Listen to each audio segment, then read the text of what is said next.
Arizona State's hiring of Herm Edw.ards further under microsc.ope after Billy Napiers' departure.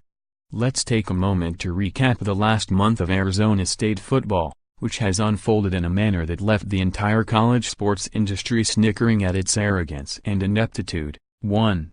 Prior to the Sun Devils' final game of the regular season against rival Arizona on November 25, Todd Graham begins telling people close to him that he's going to be fired regardless of the outcome. Athletics Director Ray Anderson, according to a person close to the situation who spoke to USA Today Sports on the condition of anonymity, assures some high-level boosters at the school that he has a blockbuster hire in mind.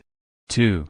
Arizona State wins the game to finish 7-5 against a tough schedule, but Anderson announces the next morning that he's fired Graham, a move that will cost the school $12 million in buyout money. Rank and file are largely furious, believing Graham had done enough to save his job. 3. Anderson appears at a bizarre press conference in which he denigrates the Pac-12 South and indicates that he'd like the next head coach to largely keep the Sun Devils staff in place. 4.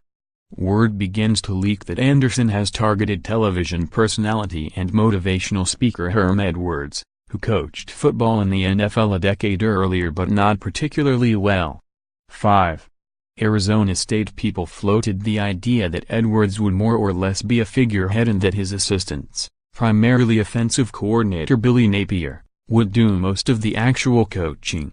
Retaining defensive coordinator Phil Bennett would also be a huge part of the plan. 6. The hire is announced officially. Edwards appears at a news conference in which he seemed utterly confused about why an outlet called Devil's Digest was asking him a question, suggesting he may or may not have known the school's mascot. 7. Edwards returned to ESPN for several days while the rest of college football was pounding the pavement for recruits as the early signing period approached. 8. Bennett announced last week he would not return to Arizona State, citing family reasons. 9. And finally, to put a neat little bow around this circus, Napier took the head coaching job Friday at Louisiana Lafayette, leaving Edwards without either coordinator, who were both supposedly so integral to making this plan work.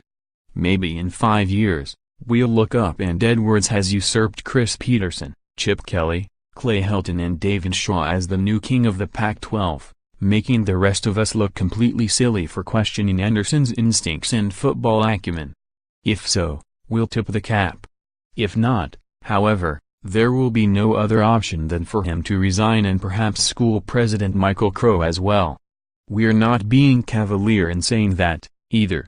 If this doesn't work out, it is not only a football embarrassment for Arizona State but a scandal of financial irresponsibility and corporate coziness that has raised a lot of eyebrows within the industry already. It's not just that Anderson and Edwards had a long-standing relationship, which is normal. It's not just that Arizona State didn't seriously engage with any other coaching candidates, which is rare but happens from time to time.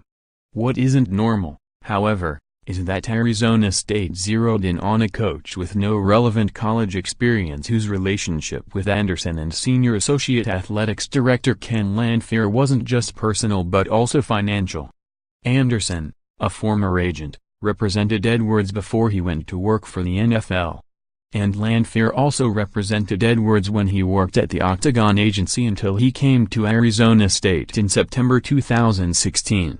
While nobody would question the notion that Anderson was hired to run the department and make executive decisions, shouldn't that at least raise a red flag with the school's administration?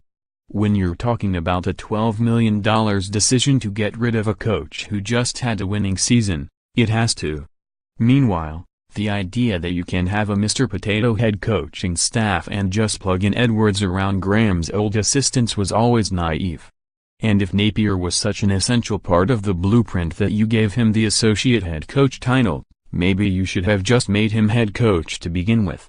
If Arizona State had just done that, some people would have questioned whether he was ready for the job, but by and large it would have been accepted as a logical move. Napier has been an assistant for both Dabo Swinney and Nick Saban and did a good enough job with the offense last year that Arizona State desperately wanted to keep him. Instead, Napier took one of the better jobs in the Sun Belt at Louisiana Lafayette, which isn't an abandoned ship career move. But it sure looks like there's a more certain future in that than the new leadership model of Arizona State football touted in a jargon-heavy press release announcing the Edwards hire. Did Arizona State really need a new leadership model to mimic the NFL, or did it just need a better college coach? Did it really need to hire a television announcer, or would Graham have sufficed? Either way, we're going to find out soon. And with the Sun Devils staff plan already starting to come apart at the seams, it looks more and more like Anderson will need to draw an inside straight to make his $12 million bet pay off. College football underclassmen declaring for draft.